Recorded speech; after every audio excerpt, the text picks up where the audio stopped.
بسم الله الرحمن الرحيم. نبدأ الآن بليكتشر نمبر 4 في مادة الإلكتريكال سيركتس 1. فوصلنا في المحاضرة السابقة لهذا الإكزامبل في هذا الإكزامبلز اللي تتعلق بموضوع ال KVL وال KCL، كيرشوف فولتج لو كيرشوف كرنت لو. الآن في هذا الإكزامبل مطلوب منا نحسب قيمة ال VX وال IX، ويا VX هذا الفولتج الموجودة على هذا الكرنت سورس، هذا DC independent current source قيمته IX مجهولة، والفولتج عليه هون VX بهذه البولاريتي. الآن وعندي هون فولتج سورس أيضا DC independent 30 فولت، في عندنا مجموعة مقاومات 8 أوم 2 أوم 10 أوم 2 أوم. الآن مطلوب نحسب قيمة ال VX وهذه ال IX الموجودة هون. الآن فبدنا نحسبهم في أكثر من طريقة. إحدى الطرق إنك تفكر فيها كالتالي: من أول شيء IX حتى أوجدها لازم أدخلها في KCL، يعني بدي أشوف النود اللي بتروح عليها هذه IX أو اللي خارجة من هذه IX، وأطبق KCL حتى أقدر أوجد ال IX. فلو أخذنا هذه النود نسميها نود K، طبقنا ال KCL عليها. لو تشوف ال KCL هون عندي الكرنت IY داخل، والكرنت اللي داخل هون IX، والكرنت اللي راح يكون خارج من هون معروف اللي هو VX على 2 over 2، لأن هذا الفولتج اللي هون VX بهذا البولاريتي، فهي البلس الموجودة هون راح تكون موجودة على كل النود، فهذه البلس راح تكون هون، والنيجاتيف هاي راح تكون موجودة على كل النود. هذه نود عندي، هذه كلها نود، هذه نود، أيضا هذه نود، وهذه نود. فعندي أنا 1 2 3 4 نودز في هذه الدائرة. فهذه الفولتج على 2 اوم هي VX، فVX over 2 الكرنت اللي خارج، الداخل هي IX plus IY equal 0. فالIX هي 5.8 أمبير. الآن هذه هون مجهول عندي، لسه أنا ما حسبتها بهذه المعادلة. الIY مجهولة، الIX مجهولة، والVX مجهولة. الآن بدي أروح أحسب الIY وأحسب الVX حتى أحسب الIX. نيجي الآن لحساب مثلا الVX كيف بنحسبها. فلو بدي أدخل الVX في لوب، ممكن لو دخلت مثلا في هذا اللوب هيك بهذا الشكل، وتفرجنا على هذا اللوب، هل كل الفولتج على هذا اللوب معروفة ما عدا الVX، راح نجد انه هون 30 فولت، هون الفولتج على ال 8 اوم اللي راح تتكون هي بلس هون ماينس هون حسب قانون اوم مقدارها 16 فولت. هون راح تتكون فولتج مقدارها 16 فولت اللي هي 2 امبير في 8 حسب قانون اوم. هون ال 2 اوم في اي واي مجهول، الاي واي، اذا هون الفولتج في اكس، فلو اخذت لوب راح يكون عندك مجهولين، الفي اكس والاي واي، في اكس واي واي. فنروح للوب اخرى نشوف مثلا، فبحكي لو اخذت انا لوب 1 هون، هذه لوب 1 ومشينا كلوك وايز، ماينس 30 فولت بلس 16 بلس فولتج هون نسميها في ام، هذا الفولتج اللي هون راح تكون هي في ام. فماينس 30 بلس 2 في 8 بلس في ام ايكوال 0، فالفي ام 14 فولت. يعني انا حسبت هون الفولتج الموجوده على هذا المقاومه اللي هي 14 اوم. فلو قسمت ال 14 اوم على ال 10 اوم، عفوا ال 14 فولت على ال 10 اوم، راح تكون عندي قيمه الكرنت اي ام هون اللي هو داخل الفي، الفولتج اللي هون هيك راح يكون نازل بهذا الشكل، اي ام اللي هو في ام على 10. فراح يكون عندي هون 1.4 امبير، هاي قيمه الاي ام اللي داخله في ال 10 اوم.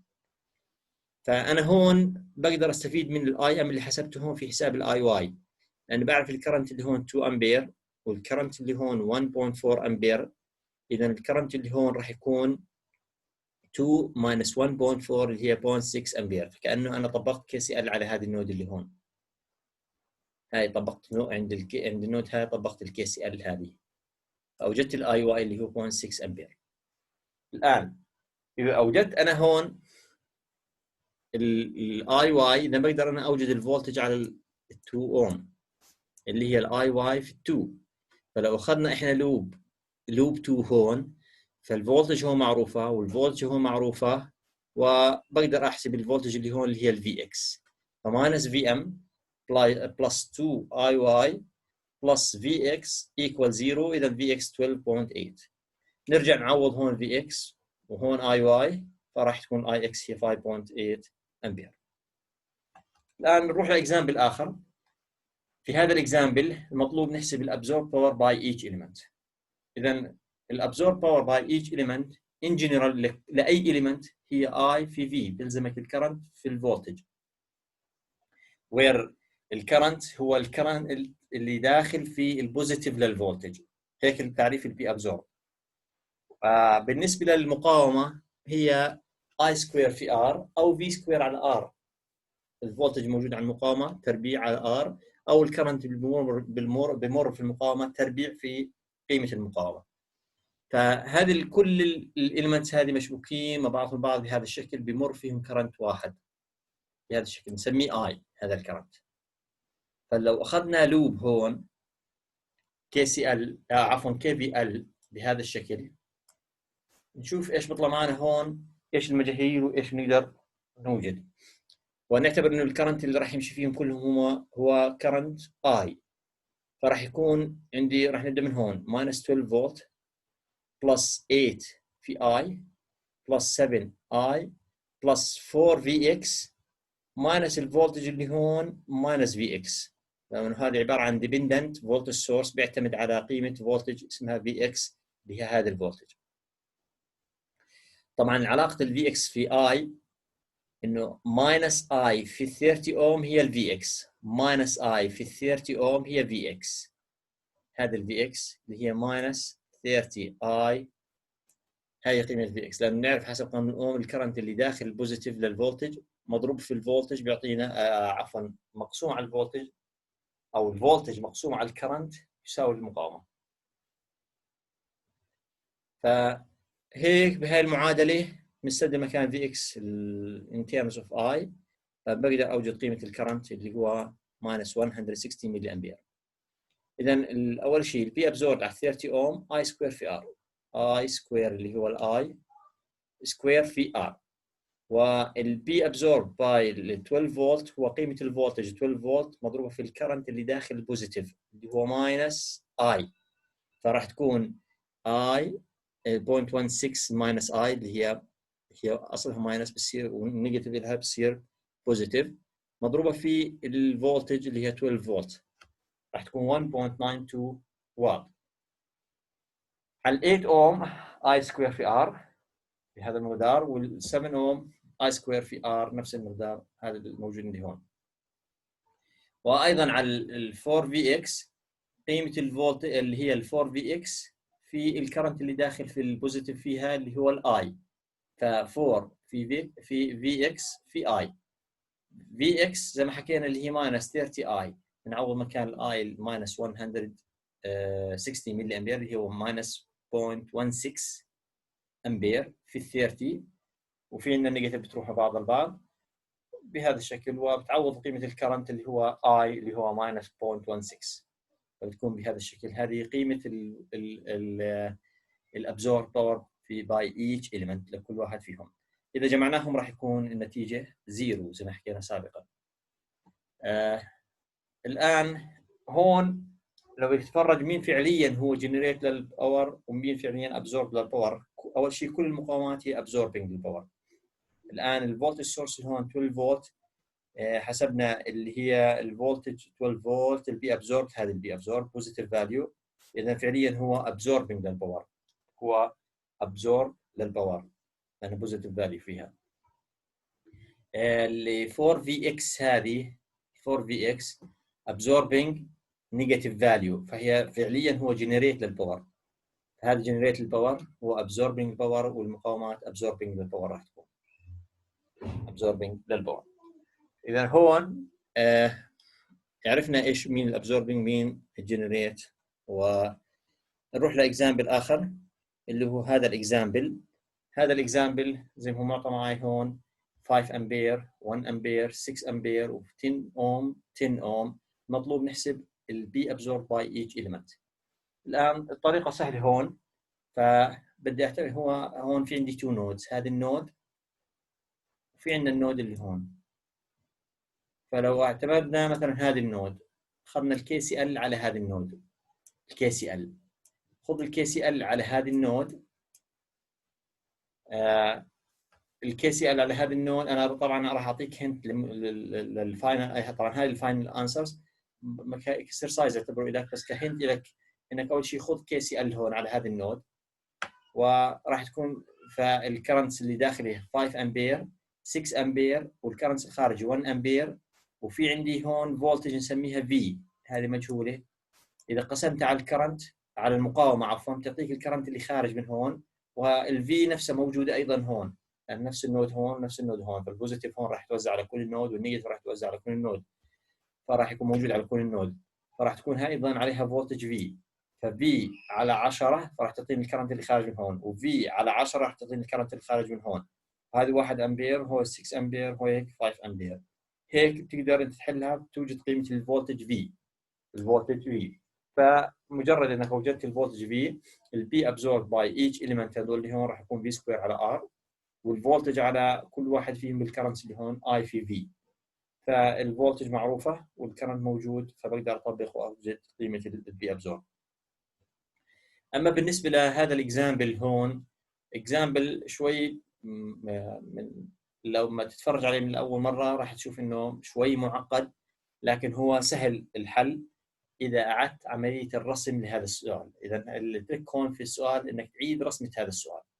اول شيء زي ما بلاحظ هون انه هذه البوينت ونفس هذا اللاين اللي هون، هذه كلها هيك بقدر اعتبرها 1 نود، هذه نقدر نعتبرها كانها 1 نود، راح نسميها نود واي. وايضا نفس الشيء هون، هذه هيك بهذا الشكل راح اسميها ايضا نود، هي كلها نفس النود هذه، فنسميها نود اكس. واعيد الرسمه راح تكون اعاده هذا الرسم بهذا الشكل، هاي نود اكس وهذه نود واي. الاليمنتس ما بينهم في عندي 100 اوم، في عندي كرنت سورس ما بين نود اكس وواي باتجاه الواي، هاي 2.5 هذا الكرنت، هذه 100.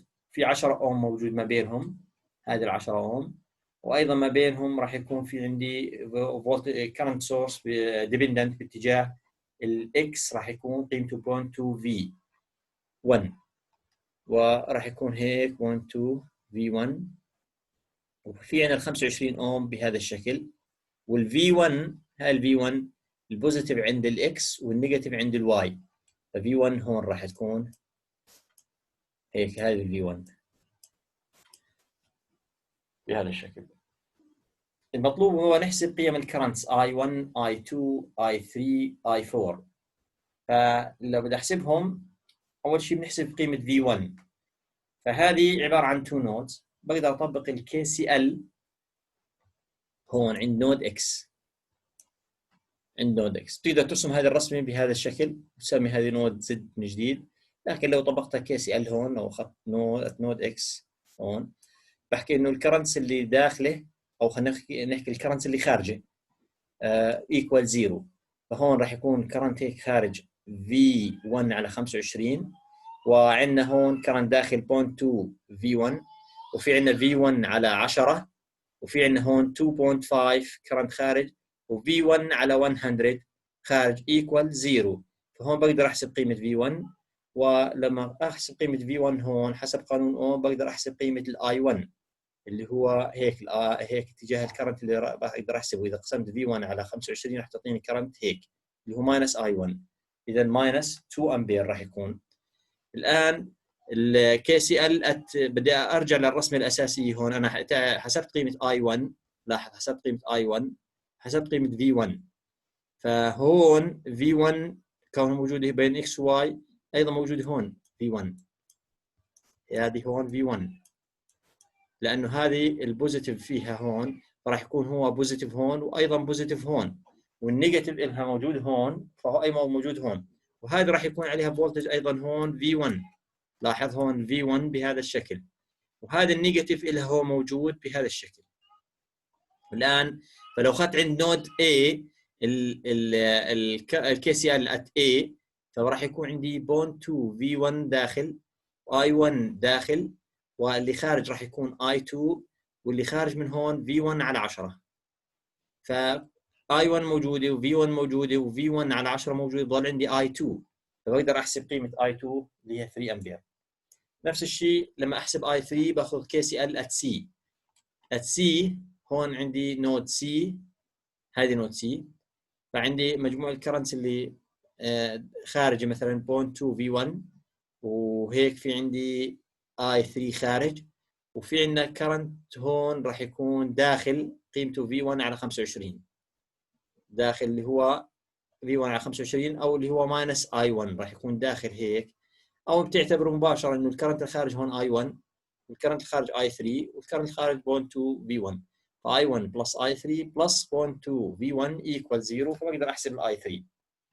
نفس الشيء هذه حسبنا اي 3 هون، نفس الشيء اي 4 لو بدي احسب الاي 4 اما تقسم اي 4 اما تقسم V1 او ماينس في، لو قسمت V1 على 100 تعطيني الكرنت اللي داخل هيك، اللي هيك رايح اللي هو ماينس في اي 4، او انه بتحكي انه هون الكرنت اي 4 داخل وكرنت اي 2 داخل وكرنت هون خارج 2.5 equal 2.5، فهون راح تقدر تحسبها الاي 4.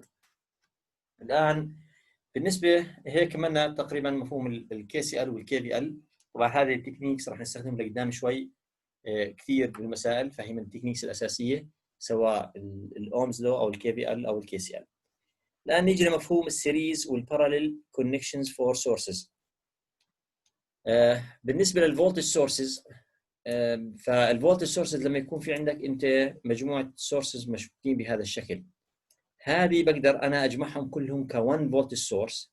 لو 1 فولتج سورس بهذه البولاريتي كم تساوي راح تكون؟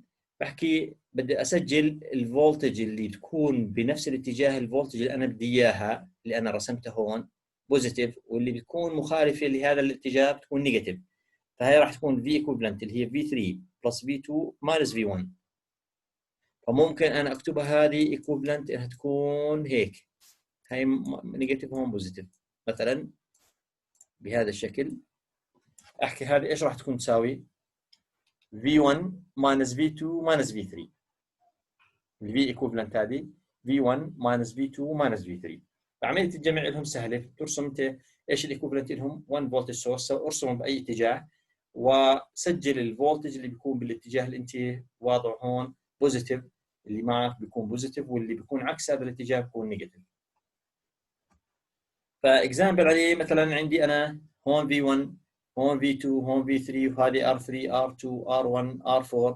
ممكن انك ترتبها بشكل ارتب هاي الدائره بحيث تسهل عليك عمليه الحل، انك هذه كونه هذه كلها سيريز مع بعضهم البعض. سيريز بمفهوم انه الكرنت هو نفس الكرنت بيمر فيهم، فهذه هيك نفس الكرنت بيمر في هذا، فكل الكومبوننتس هذه ان سيريز بيكونوا، مفهومهم ان سيريز بيكونوا. فممكن ارتبهم، فيعني ما بتفرق معي اني انا ارتب السيريز كومبوننت بشكل يعني مثلا اني اقدم واحد فيهم على الاخر، مثلا R4 اجيبها لهون والR3 اجيبها هون، الV2 الV1 الاحظ هيك جمعتهم هون وهذول جمعتهم هون يعني جمعت. فهيك ما انت ما غيرت في الدائره، لانه قيمه الكرنت بيمر فيهم نفس الشيء هون، هذا بيمر فيهم هون، فانا بدلت مواقعهم تبديل فقط، ما غيرت على الدائره.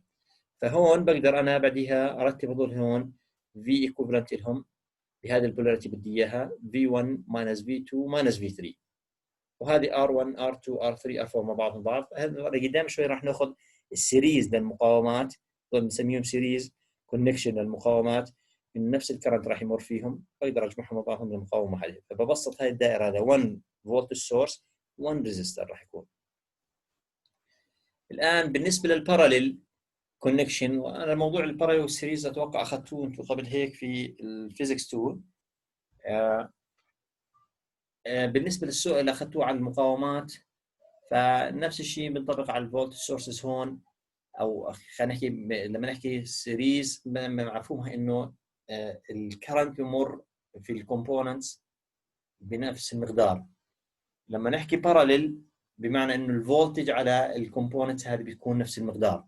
يعني لما احكي انا هذه كومبوننت هذه كومبوننت باراليل، لانه هذا الفولتج على هذه وهذا الفولتج نفس الشيء، يعني انه كونكتد دول نفس الشيء، وهون على الطرف الاخر كونكتد مع بعض البعض. انا بحكي تو كومبوننتس باراليل بيكون اطرافهم مشبوكين مع بعضهم البعض. هاي الطرف اللي هون مشبوكين والاطراف اللي هون مشبوكين مع بعض البعض. بالنسبه للفولت سورسز ما بقدر اشبكهم باراليل بهذا الشكل الا اذا كان V1 تساوي V2. السبب انه هون لما يكون باراليل لازم يكون الفولتج عليهم ثابته، يعني بحكي باراليل فهذه النود، فلازم تكون نفس النود هون عليهم النيجاتيف لهم نفس الشيء والبوزيتيف، فالفولتج نفس الفولتج عليهم. ما بيصير انك تشبك تو فولت سورسز، مثلا هذه 5 فولت وهذه 10 فولت، لكن اما لو شبكت 10 فولت 10 فولت بصير تشبكهم مع بعض البعض، واضح؟ لكن ما في ادفانتج من وراها انك تشبك 10 فولت مع 10 فولت باراليل، بتضل الفولتج اللي راح يعطيك اياها الايكوفلنت لهم هون 10 فولت. اذا خلينا نحكي خلاص الكلام انه تشبك تو او اكثر من الفولتج سورسز باراليل ويكون مقدار لهم مختلف عن بعض البعض، فهذا شيء خاطئ. اما لما تشبكهم مع بعضهم البعض بمقادير لما يكون لهم نفس المقدار، فبيكون ممكن انك تشبكهم صحيح بيكون، لكن لا فائده منها براكتيكالي. هاي الكونكشن هيك V1 V2 مقادير مختلفه، هذه خاطئه امبوسيبل راح تكون. بالنسبه للكرنت سورسز العكس بتكون. السيريز لهم اذا شبكتهم سيريز بهذا الشكل لازم يكون لهم نفس المقدار، لانه سيريز معناها نفس الكرنت لازم يمشي، فما بتقدر تحكي انه مثلا هذه 5 امبير هذه 2 امبير هذه 1 امبير، هذه خاطئه بتكون الكونكشن. لكن هيك بارلل في عندي كرنت I1 هيك I2 هيك I3 بصير حتى لو كانوا مختلفين الايكوفلنت لهم نفس الشيء. مثلا بدي انا يكون للاسفل زي هيك، انت بتحدد هذا الايكوفلنت. اذا بدك اياه بالاسفل بتسجل اللي بيكون للاسفل نازل بوزيتيف، واللي بيكون العكس الاتجاه اللي انت واضعه هون نيجاتيف، بصير هذه I2 minus I1 minus I3. اذا سجل انت كرنت سورس خليته للاعلى هيك بهذا الشكل، كرنت سورس للاعلى بهذا الشكل، راح تسجلوا ايش شو هون I1 plus I3 minus I2، واضح بهذا الشكل. الان السيريز والباراليل كونكشنز فور ريزيسترز للمقاومات، واتوقع اخذته قبل هيك وهي واضحه وسهله. فلما يكونوا ان سيريز مقاومات ان سيريز تعني انه نفس الكرنت بمر بنفس نفس الكرنت بمر بكل المقاومات. هيك اذا مررت كرنت هون راح يكون هو راح يمر في R1 و R2 و R3، فبحكي R1 و R2 و R3 باراليل، عفوا سيريز. الايكوفلنت لهم بدي اجمعهم بمقاومه واحده، الار ايكوفلنت هو حاصل جمعهم، لما يكونوا باراليل R1 R2 R3 R4 الى RK، فالباراليل نفس الفولتج عليهم، اطرافهم كلها مشبوكه مع بعضهم، هذا الطرف اللي هون مشبوكين مع بعضهم والطرف اللي هون مشبوكين مع بعضهم، نفس الفولتج اللي هون وي ابلاي فولتج على هذه المقاومه راح تكون نفس الفولتج هون نفس الفولتج اللي هون. فالار ايكوفالنت لهم هي 1 over 1 over R1 plus 1 over R2 plus الى 1 over RK. هذه بتكون حافظها هذه الباراليل بهذا الشكل. كسبيشال كيس خلينا نحكي في حاله انه يكون في عندي مقاومتين للسهوله انت بتقدر تطبق عليه هذا القانون صح، لكن اختصارا احنا دائما كثير راح تستخدم هذا القانون. هو حاصل ضربهم حاصل جمعهم، وهو نفس القانون اللي هون بس هو كشورت كات له. يعني لما تحكي 1 over R1 plus 1 over R2 بسطها راح يصير R1 في R2 على R1 plus R2. اذا فالR equivalent للتو ريزيسترز هي حاصل ضربهم على حاصل جمعهم. نيجي مثلا لهذا الاكزامبل، عندي مقاومتين وعندي 3 سورسز او 3 مقاومات عفوا، 5 اوم 25 اوم و15 اوم، في عندنا 5 فولت و5 فولت و5 فولت، كل هذه مع بعض البعض كلهم سيريز. فبقدر انا زي ما حكينا ارتبهم اول شيء، اجمع المقاومات مع بعضهم البعض وكلهم راح يكونوا سيريز، واجمعهم راح يكونوا 45 اوم. وايضا الفولتج السورس هون لو خليتهم بهذا الاتجاه بلس ماينس، فال5 فولت هذا راح تكون مع هذا الاتجاه 5، هذا راح تكون ايضا مع هذا الاتجاه 5. كيف مع هذا الاتجاه؟ يعني بمعنى انه هذه جيبها هون، لو جبتها رسمتها هون راح تكون البوزيتيف في الاعلى والنيجاتيف في الاسفل، هاي جيبها هون راح تكون نيجاتيف هون بلس هون، كلهم مع الاتجاه اللي انا فارضه هون، فراح يكونوا 5 بلس 5 بلس 5 15، راح تكون 15 فولت وال 45 اوم. لو بدي اوجد الكرنت اي فهي في الفولتج هذه على المقاومه هذه بتعطيني الكرنت اللي هون حسب قانون اوم. وبقدر اوجد الاي بدون ما ابسط، اللي هي عن طريق انك تاخذ كي في ال، تاخذ كي في ال بهذا الاتجاه مع اتجاه الكرنت اللي هون، راح تمشي فيها بهذا الشكل، تطلع النتيجه نفس الشيء. الان مثلا كمان اكزامبل اخر، هذه الدائره عندك هون مجموعه مقاومتين هون اخذناه قبل هيك، هذا الاكزامبل وحلينا عليه وحليناه بس بطريقه مختلفه عن الطريقه اللي بدي احل فيها الان. الان بدي انا ال 5 امبير وال 1 امبير وال 6 امبير هذه كلهم باراليل، والمقاومات هاي باراليل، فبقدر الباراليل اني ارتبهم، مثلا اجيب ال 1 امبير هون وال6 امبير اجيبهم هون، وال10 اوم مع ال10 اوم مع بعضهم يكونوا باراليل كمان، يعني ترتيبهم هاي ال10 اوم اجيبها هون وال6 امبير اجيبها هون انقلهم، بصير ال5 امبير وال1 امبير وال6 امبير باراليل مع بعضهم البعض. بقدر اخذ الايكوفلنت لهم للاعلى مثلا اللي هو 5 بلس 6 ماينس 1 اللي هي 10 امبير بهذا الشكل، هذا راح يكون 10 امبير. والمقاومه اللي هون عندك مقاومتين 10 اوم 10 اوم باراليل، ايش راح يكون الايكوفلنت لهم؟ حاصل ضربهم 10 في 10 حاصل جمعهم 100 على 20 اللي هي 5 اوم. فبسطت هذه الدائره بهذا الشكل 10 امبير 5 اوم. لو ضربت ال10 في ال5 بصير عندي 50 فولت، هذا الفولتج اللي هون 50 فولت اللي هي هذه الفولتج ما بين هذا النود وهذا النود 50 فولت، هذه بسميها كلها نود واحده، وهذه نود اخرى هون، فالفرق الفولت ما بينهم 50 فولت اللي هي اي في في اي في ار عفوا.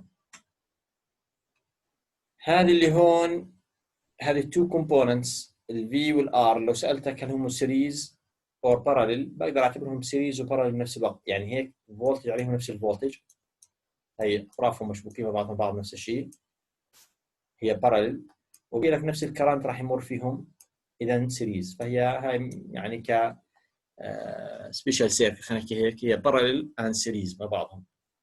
هون لو سالتك السؤال بالنسبه لهذه الدائره، هذه الكومبوننتس هذه كونكتد سيريز ولا باراليل؟ بحكي لك ما في باراليل وما في سيريز، نو سيريز نو باراليل. يعني هذا مثلا الفولتج سورس مع الار 1 مش سيريز لانه مش نفس الكرنت راح يمر فيهم، مش باراليل لانه اطرافهم مش مشبوكه بنفس مع بعضهم البعض، مش نفس الفولتج راح يكون عليهم، هذا الطرف اللي هون مشبوك مع اللي هون، لكن الطرف اللي هون مش مشبوك مع الطرف اللي هون، في كومبوننتس بينهم. مع R2 نفس الشيء، مع R3 مع الR4 مع الR5، حتى المقاومات مع بعضهم البعض ما مش سيريز ومش باراليل راح يكونوا. واضح؟ الآن في هذه الإكزامبل اللي هون find the power and voltage of the dependent source. الديبندنت سورس اللي هو هذا الكرنت سورس dependent، هذا independent وال6 امبير independent. فبدي ابسط الدائره اللي هو طبعا هاي المقاومه 2 اوم هون، لاحظ لما تكون ببسطها هذه عندك شورت سيركت، لاحظ هذه شورت سيركت، لو بدك تاخذ الايكوفلنت لهم يعني عندك مقاومه 0 اوم ومقاومه 2 اوم، الباراليل لهم حاصل ضربهم 2 في 0 0 على حاصل جميعهم 2 اذا 0، فهذه عباره عن 0 يعني كانها شورت سيركت، كانها واير هيك، راح تكون هي هاي الايكوفلنت لها راح تكون هيك منها بهذا الشكل. الان اللي هون بدي ابسطهم الدائره، هذه 6 اوم 6 اوم راح الحاصل ضربهم حاصل جميعهم اللي هي 3 اوم 3 اوم، وعندنا 15 اوم اذا 18 15 اوم 18 اوم اذا 18 راح تكون 18 اوم هذه موجوده هون، وفي عندنا 9 اوم هون 3 اوم هون. لاحظ 3 اوم هون ما راح ادخلها في الحسابات لانه فيها كرنت اي 3 بيعتمد عليه الكرنت سورس اللي هون، هاي انتبه لها دائما، حاول شوف الديبندنت كرنت سورس او الديبندنت فولتج سورس بيعتمد على فاليو معينه، مثلا هذه 0.9 اي 3 بيعتمد على اي 3، الاي 3 بمر في مقاومه 3 اوم، ما راح ادخلها هذه في حسابات الباراليل اور سيريز مثلا اجمعها واحسب الايكوفلنت، بخليها زي ما هي. الان الكرنت سورسز عندي طبعا هذه كلها نود واحده، وهذه اصبحت كلها نود واحده، فكانه 6 امبير مع ال 4 امبير باراليل. فلو اخذت الايكوفلنت لهم للاعلى هيك بحكي عندي 6 مع هذا الاتجاه وال4 عكس هذا الاتجاه، راح تكون 2 امبير. اخذت الايكوفلنت لهم. هذا الكرنت سورس هو المطلوب نحسب الفولتج والباور والفولتج عليه، بدي اتركه زي ما هو. وبدي المقاومات هاي زي ما حكينا الايكوفلنت لهم 18، وفي عندك 9 هون، فهي 9 باراليل مع 18 راح تكون 6 اوم. هذه 6 اوم، فعندي هذه 2 امبير 3 اوم، هذه 6 اوم، هذا الكرنت سورس الديبندنت عليه فولتج في اكس. فلو طبقت انا كي سي ال على النود اكس هذه هون حتى احسب قيمه الكرنت اي 3 مثلا او الفي اكس، بحكي انه الكرنت اللي داخل 2 بلس 0.9 اي 3 ايكوال الكرنت اللي خارج اي 3، والكرنت اللي خارج هون في اكس. طبعا الفولتج هي في اكس موجوده على الكل، على كل كومبوننتس، لان هذا في اكس هون في اكس على 6 اوم. الان الاي 3 هو عباره عن في اكس اوفر 3، في اكس اوفر 3. فلو قسمت الفي اكس على 3 هي الاي 3، فهون قيمه الفي اكس 10 فولت، اذا اي 3 هي 10 على 3 امبير. الان البي ابزورب اللي هي عباره عن قيمه الفولتج في اكس في الكرنت اللي داخل الفولتج داخل البوزيتيف فيها، اللي هو 0.9 اي 3 نيجاتيف ماينس 0.9 اي 3، لانه هيك اتجاهه انا بدي الكرنت بهذا الشكل، فهي ماينس 30 واط، ماينس 30 واط. لهون بدي اكتفي بهاي المحاضره، والله يعطيكم العافيه.